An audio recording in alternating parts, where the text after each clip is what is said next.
This was working a moment ago, and don't tell him to. Peter is the beating heart and soul of this cohort. Now it works. Thank you, LOL.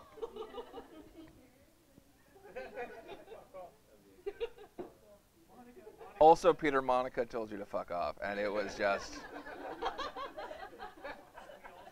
I think this is the first time I've said the F word in the lecture and the breakout combined. Both. It works now. Amy commented to your. Thanks. All right. So, queries, validations. You're a gem, is what you are. All right. I'm going to touch queries.rb. I'm going to require relative connection. I am going to make a schema real quick.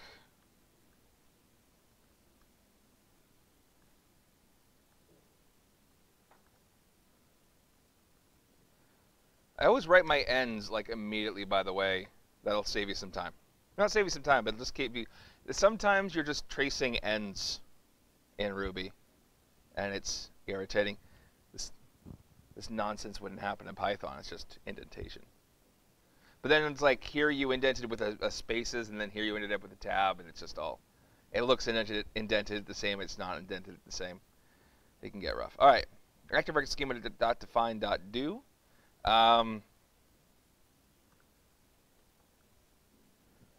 Drop table. What am I going to do some queries on? What are we going to query? What would need to be like, oh, it would be good to have like a sense of, you know, what would be good queries?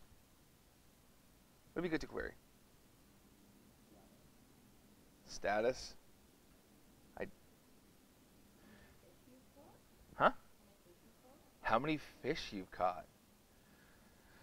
Okay. I like the idea of like we're gonna see how many people have caught certain. Okay. Drop table. Fish.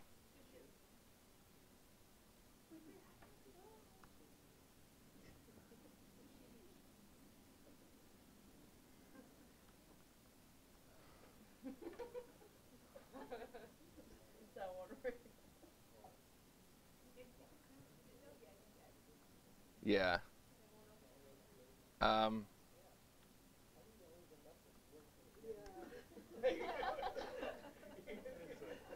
don't know.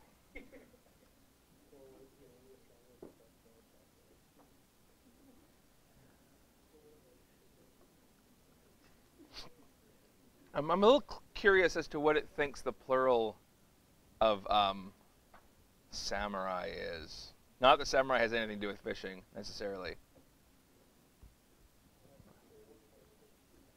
Unless with a swordfish. Oh, well played. Let's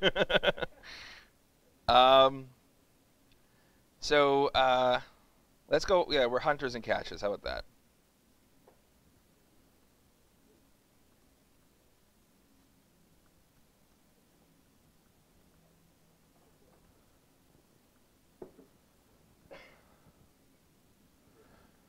Hunters. Create table hunters. Is this? Can I scale down the font a bit and that's okay? Yeah.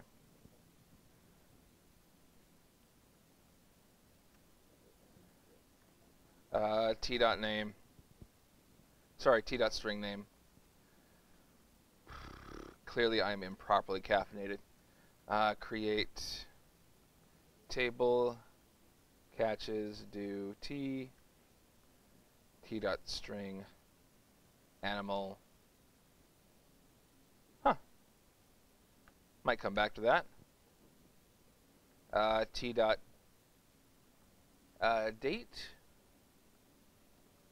hot date T dot decimal weight. Yeah, and then of course T dot references hunter Foreign key is true. Nullable is false. All right. Hunters, catches, dope. How do I actually do anything to these tables once they've been created?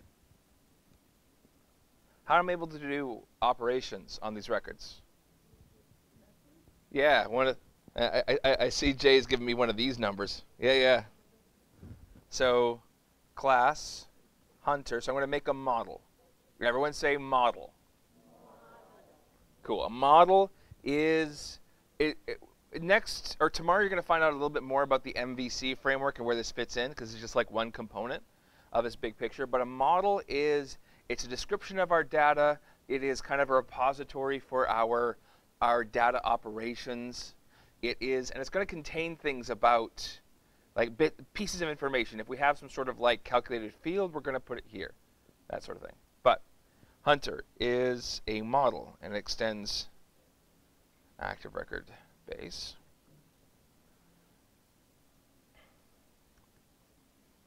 Class base end. I want to create the associations here. What's my associations?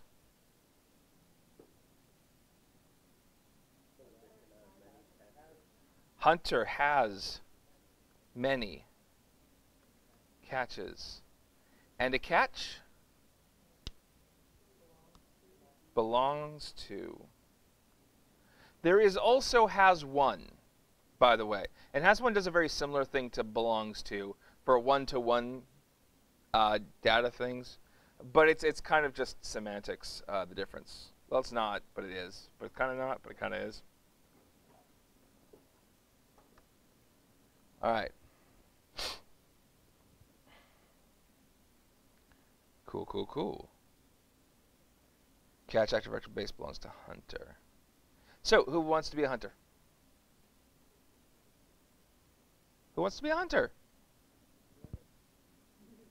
Brandon can't carry this entire cohort. Who else? Gaurav, yeah.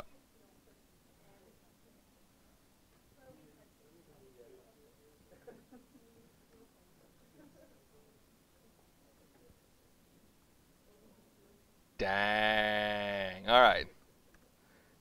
Oh, sorry. Name is.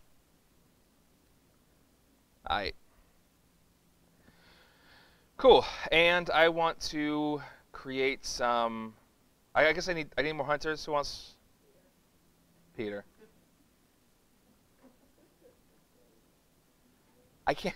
You guys just basically wanted me to recreate my snow people as hunters.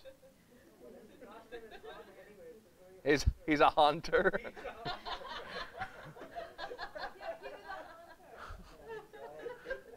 That can't. That can't not be racist. All right, because Peter, the haunter. All right, it's more like a ghost, like he's haunting, but I don't know. I'm hoping he's getting a kick out of this wherever he is. We miss you, man.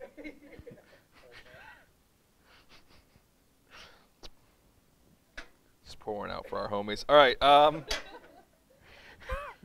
Wait, he's not dead? Okay, good. So Gaurav, Peter, I haven't learned your names yet. Can somebody just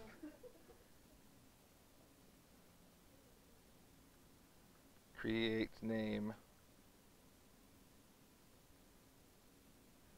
I'm trying to think of a pun on your name.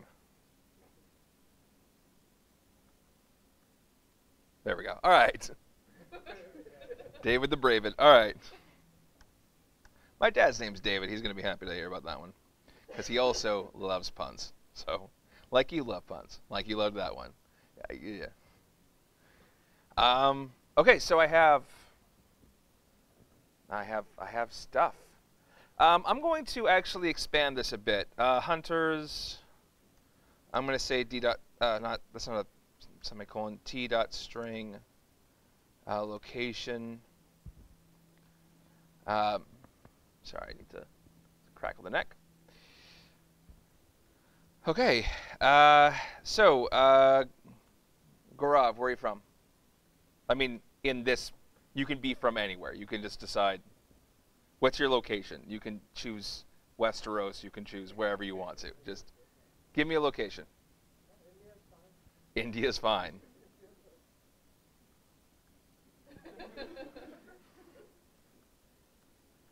All right, Peter, it was not here. Narnia.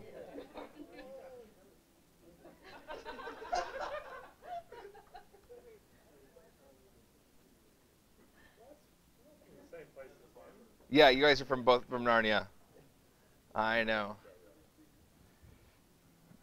You can thank your goat legs. That's as far as I went. Okay. So at this point, I want to be able to query the hunters from Narnia, right? So I might be able to say hunters from Narnia equals hunter dot where. You guys are way ahead of me. And now I can either do this as, pretty sure I can do this as location or colon location.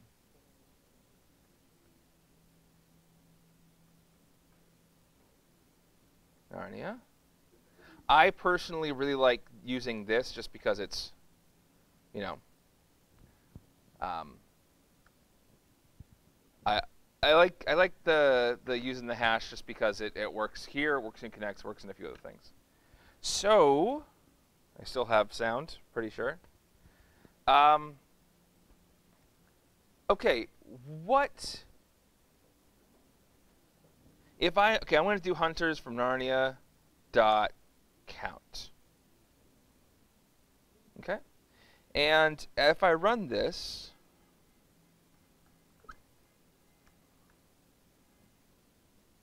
it's going to say create table references because I didn't type it right. Yep. What's funny is I'm going to watch this lecture later. I can sometimes go back and watch my lectures, and I'm just going to be watching myself being like, oh no, it's no, it's oh, okay. It's fine. Okay. And oh, I should also put hunters from Narnia.count. So it's 2, and you'll notice that it said select count from hunters where location, blah, blah, blah.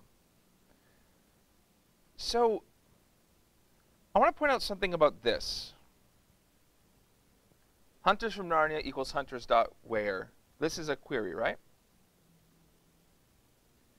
But you'll notice that this never actually happens. Our operations are, well, we got some purple where we create some tables. We have blue, but that's just a metadata thing, so you don't have to worry about that. And we have hunter create, hunter create, hunter create, and that's it. This never happened. Now, what's the point of the dot where? Like in its place in SQL, what does it do? It's a filter, right? It's kind of like using dot filter, right? But the big thing I want you to take away from this, if we do hunters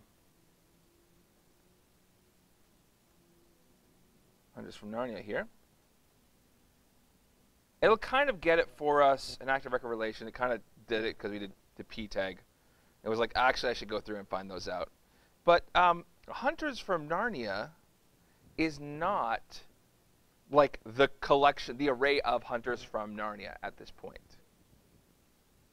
And this sounds like I'm making a weird point, but here's a really important thing to think about with queries, and this was true in connects as well, is that this is a query that we are building.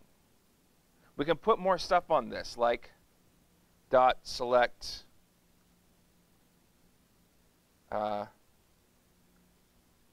name, right? And if I put Hunters from Narnia, then it kind of goes through and creates these, except for the fact that it kind of didn't. I'm selecting the name, so I'm going to say, that might not. Does the select work like that? We'll find out, actually. R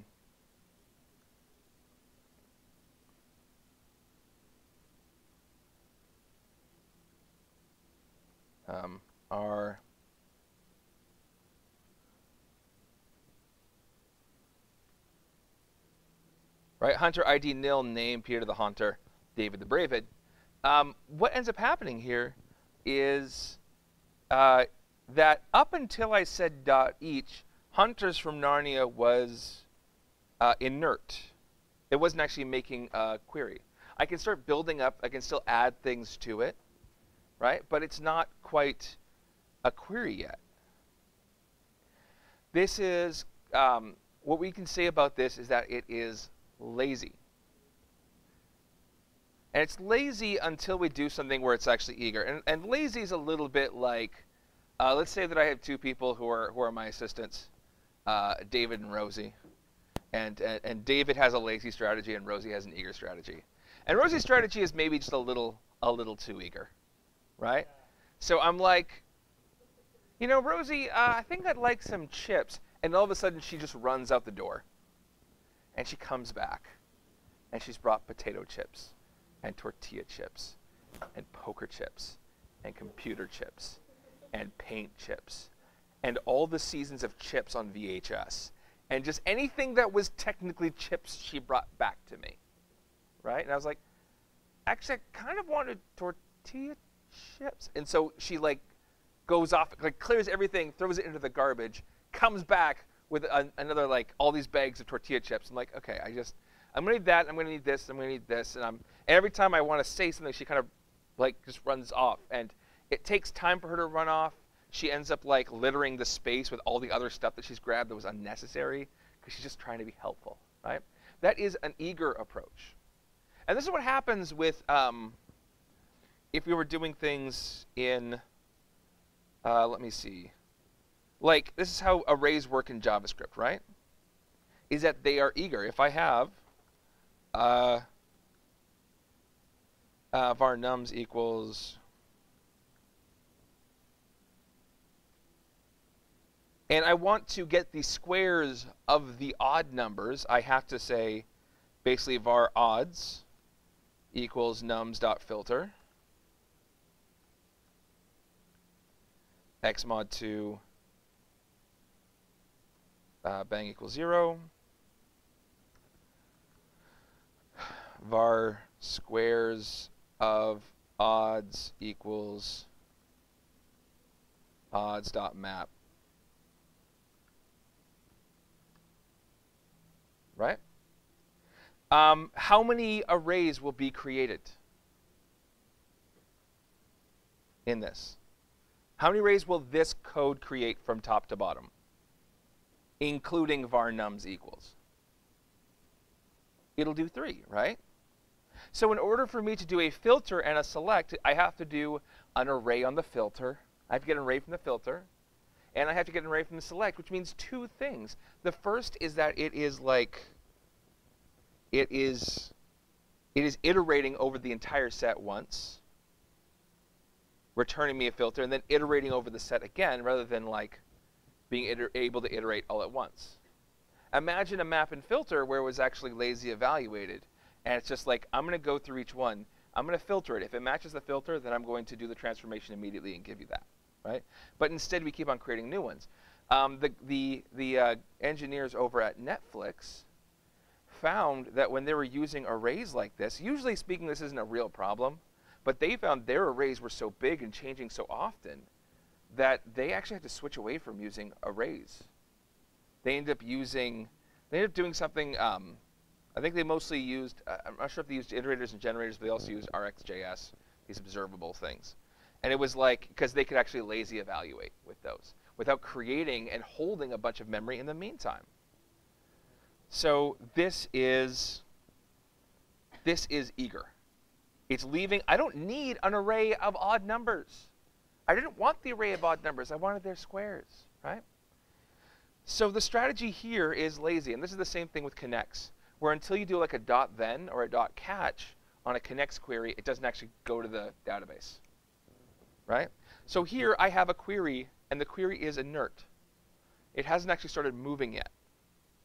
The moment I actually want to know how many there are, I want to be able to do something with each one of them. I want to be able to actually basically perform some sort of side effect with the data. I actually want to be able to, that's when I actually want to take it into memory and then do something with it, right? So yeah, this is inert, which is pretty cool.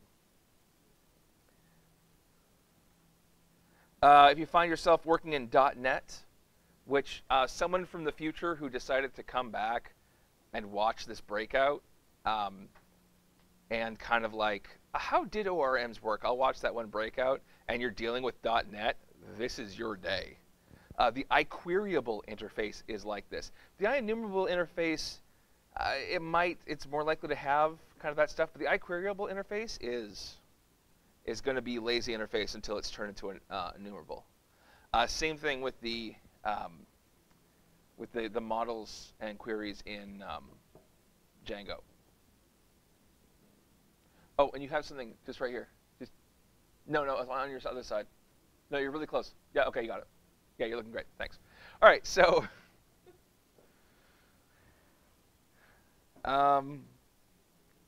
eventually someone's going to be like, oh, I thought there was a thing.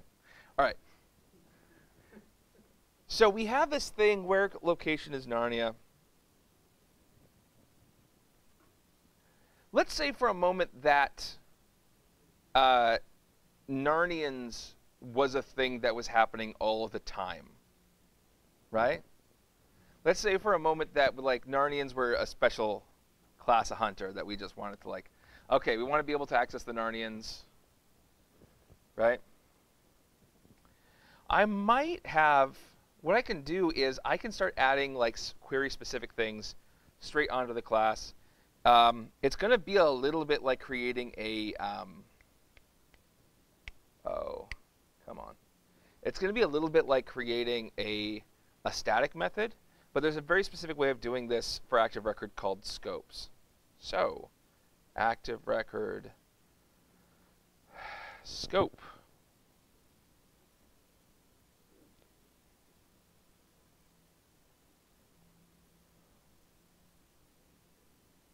Scopes. So scope published. This is kind of a lambda, so a first class function. So scope published, where published is true, scope published and commented. So we're going to make one of these for Narnia. So I'm going to say scope Narnians. And I'm going to comma, pass it, where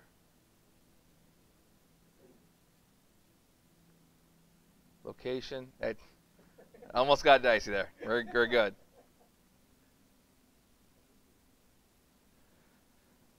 Oh, I am inadequately caffeinated.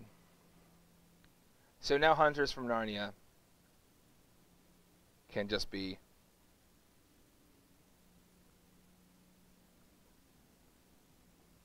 equals hunter dot. I think I can just say Narnians.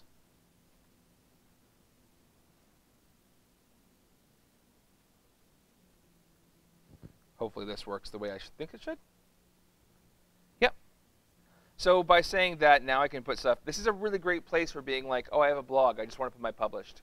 Oh, I have a this. I just want to put my, you know, whatever that is. I might want to have a scope here.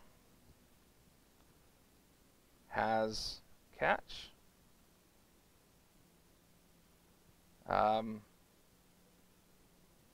And I'm going to make sure I'm doing this right, because now my brain's like, that's not how that works. So active record, query count of child's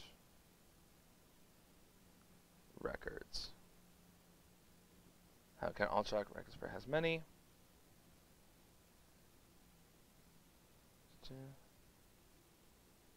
Nope, that's not what I wanted. I'm gonna leave that one alone. I'm not entirely certain how to write that off the top of my head. I just kind of got inspired, and then I'd have to Google that for a bit. But yeah, we can. So this is a way to kind of add queries that you're going to be reusing, or even like sorts or ordering or selectors that you're going to be reusing over and over again. This is a good way to do that. I think I just lost the screen. Okay. Cool. All right. Didn't do anything with catch. Oh well. Kel Damage. Touch. Validations RB.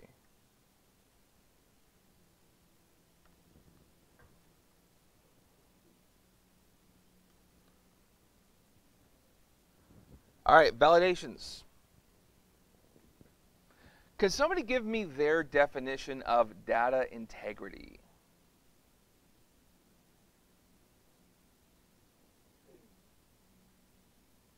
Or why it's important? Somebody talk to me about data integrity.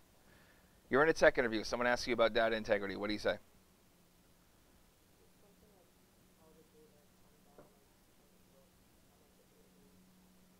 So the question is it about what it comes out from the database? There is a maxim about data integrity as it comes out, which is garbage in, garbage out. Data integrity is really about making sure that our data conforms to things. Now, one big tool we have for enforcing data integrity is, of course, SQL tables, right? They have types, and they have you could put constraints. You can put things like not null and foreign key. Those are constraints. And those are ways that, like, if that's a problem in the database, it's going to come back and be like, hey, you're dumb. And you're going to have to say, like, yeah, I get it, right? But then there's a whole class of constraints available in the database, which, awesome. But one of the big things that Active Record offers us is the ability to not have to just, like, do things on the database. So, sorry, I am really tired all of a sudden. I think I might grab this again. No, I'll make a new one. It's fine. So, active record, schema.defineDo.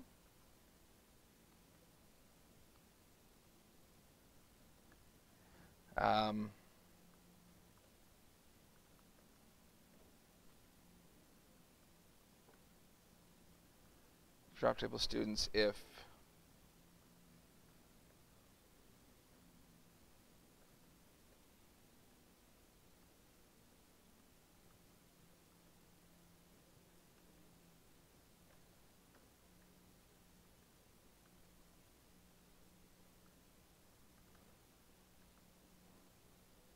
okay, we're going to do T because we always care about our duty.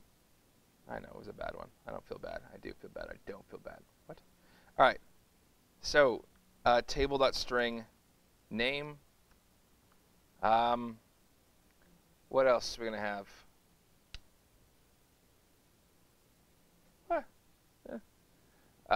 Name seems to be an obvious one. Email's good. T.string email. We can say horoscope. All right. I like that. Are we T.horoscope? Horoscope is not a type. Yeah. T.string horoscope, and I guess I need an integer something. Grade.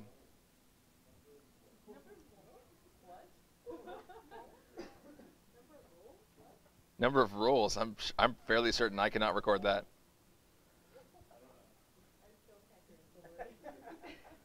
Grade.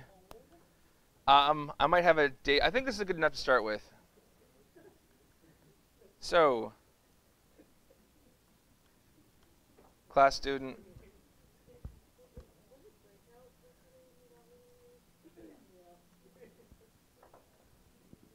Yeah.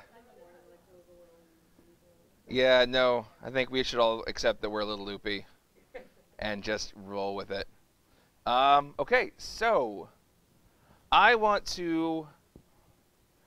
think that being able to say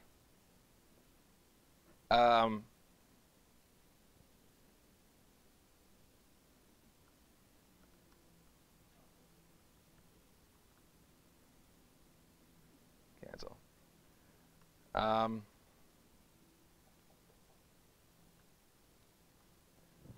Not the student insufficient, just insufficient student info. Okay, insufficient student info.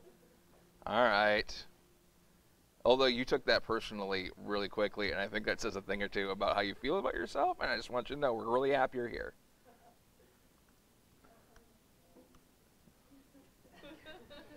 All right.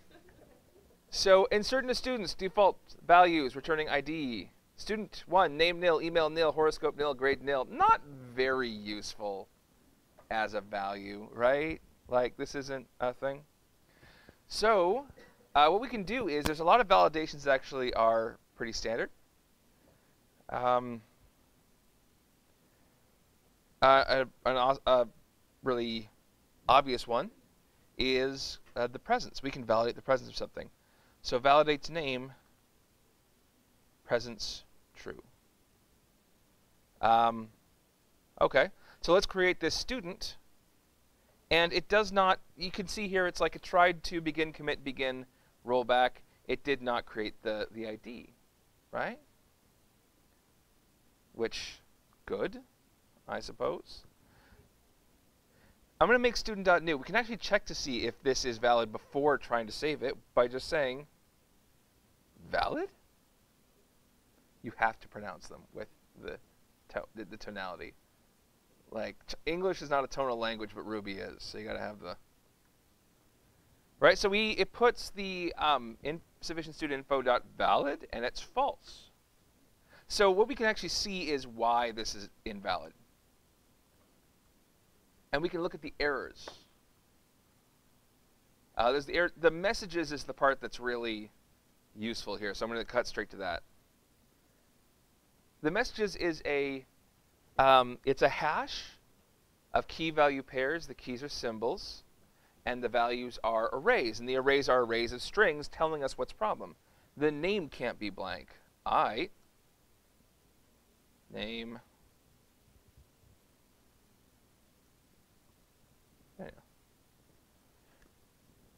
So now it's valid. There are no errors. Huzzah! Right? But there's some stuff more that we want to actually look for. So validates email. Presence true. Let's just make sure we have everything, right? Validates.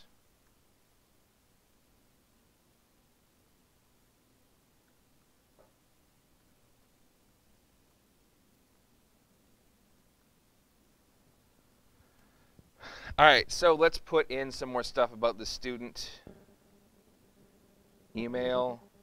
So if we tried this and run it, we're going to see false. Email can't be blank. Horoscope can't be blank. Grade can't be blank. Fair enough. So email.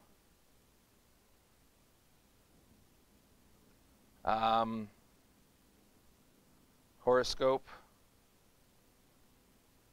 Aquemini.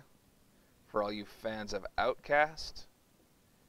No one knows what I'm talking about, do you? Okay, yeah, thank you.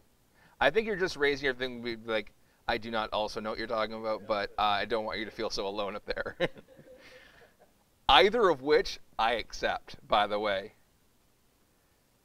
And grade -3. Okay. So now we have valid data, right? But it's not so good. So let's take a look at active record validations. Record validations. And let's see some of the things that we can actually validate for. So we have inclusion. So with the horoscope, we can validate inclusion. I want to pass another one of these in, and then we can pass here. I'm going to say zodiac signs is, I don't actually care what the entire list is, so I'm just going to put mine.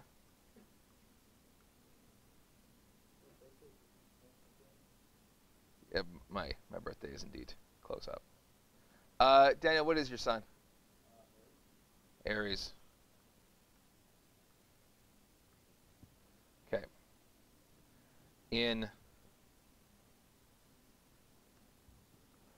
now we have undefined local variable zodiac signs. Did I not? Is that right?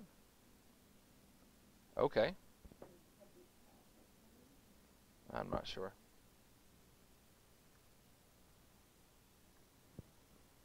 Oh, that horoscope is not included in the list. All right. Let's make him an Aries. Cool, cool, cool. All right, format. So we can have the format for email with, now I'm going to want to, I think this needs to be a regex. I think I can say a message, which is pretty cool. So I'm going to say like message bad must be in email form. Form, e.g. Joel, right?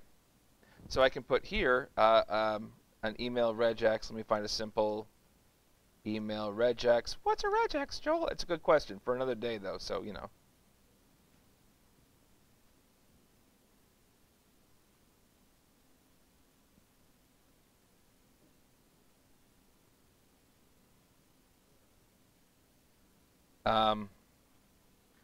And now, must be an email form, e.g. Joel. So I can make this Dan at Dan.Dan. And now we're true. All right, grades, presence, true. We can look for numericality. Only integer, true. Greater than. Other than, odd, even. So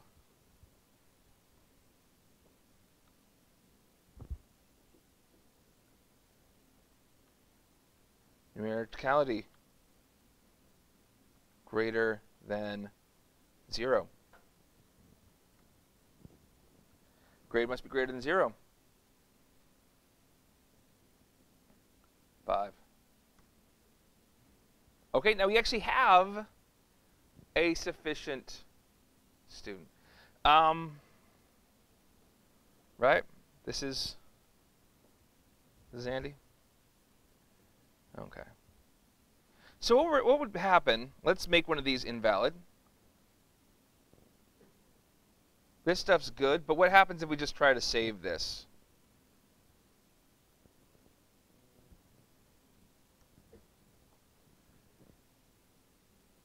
Not really anything. We could check, did it save equals, and then puts did it save?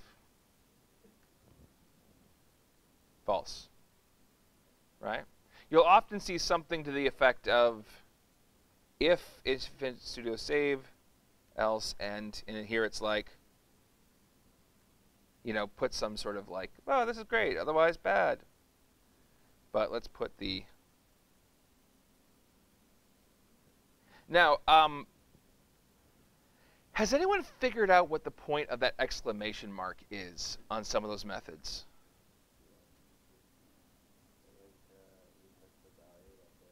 This is the value of the variable. Well, yes, it can. The real point about the exclamation mark is basically if there's two ways I could do this, and one of them's kind of gentle and one of them's kind of abrasive, the exclamation mark goes in the abrasive one.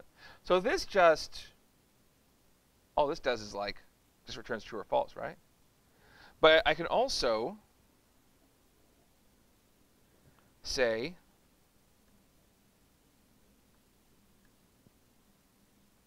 .save. And what this one will do, exact same thing, but if it fails, it will throw an error. Raise an error? I think raise an error in Ruby. Whatever, it'll freak out. Validation failed, grade must be greater than 0. Right?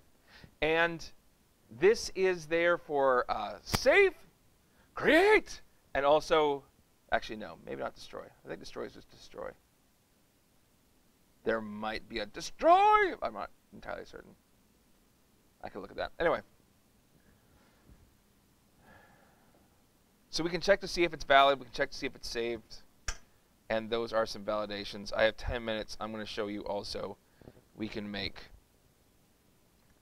a custom validator of our own. Validate. Is it good?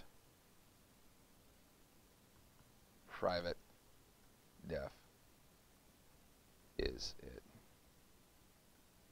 Somebody give me a situation that should be like based on this stuff, I don't know. Maybe we'll do some combination of like, how about this? No one likes Scorpio Dan. So we might be able to say if name is Daniel and horoscope is Scorpio. Now you can be Daniel, you can be a Scorpio, but no one likes Scorpio Dan, right?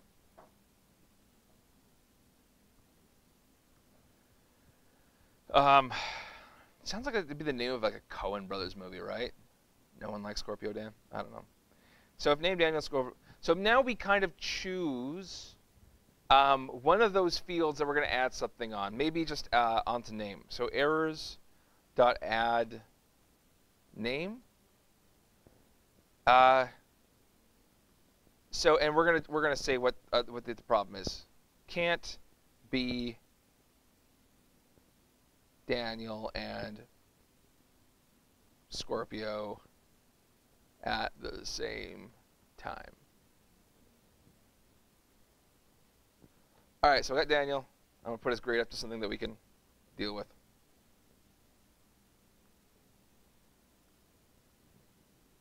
Right? I'm going to remove this one. I'm going to keep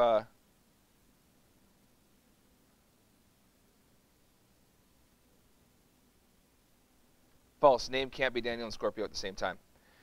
So we have now we are able to make our own, and we could do all sorts of things in this. We could query another database. We could be like, oh, you can't have 3 what's-its, you know, which is pretty cool. Okay, private. Yes. So the private tag here means that this method cannot be used outside. So I cannot say, if I try to say insufficient student insufficient student info dot no one like Scorpio Dan. So this is a method on this object, but I can't use that. Method missing. Private method. No one like Scorpio Dan called for student. So basically, they're methods that cannot be called. They do something, and we don't want to expose them as an interface to the outside. Right? So this is a private method. It exists. It's part of the code being run, but I'm not going to be able to see it. I'm not going to be able to use it from outside. I can just use it from inside. That's right.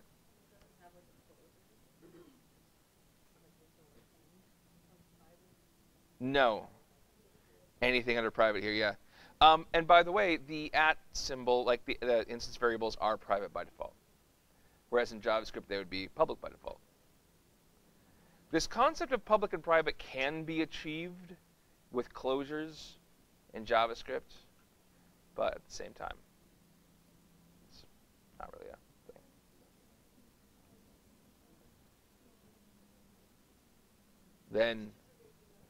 Then I'd be able to call no one likes Scorpio Dan. And no one wants to call no one likes Scorpio Dan. No country for Scorpio Dan. That's what it sounded like. No country for Scorpio Dan. I want to make a mobile game called Scorpio Dan now. That's going to get stuck in my head. Is that going to be my stage name? Ooh, all right. I would wear a bolo tie. There would be a hat involved.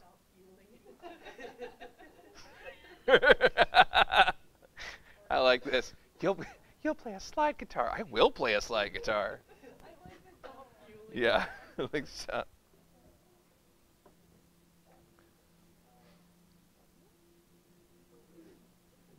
All right, so that is the end of my breakout. That is the end of all your breakouts.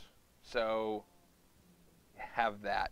If you guys do want like a breakout on a thing, you can ask for it, but it will be off the books. So take that. Pay under the table. All right.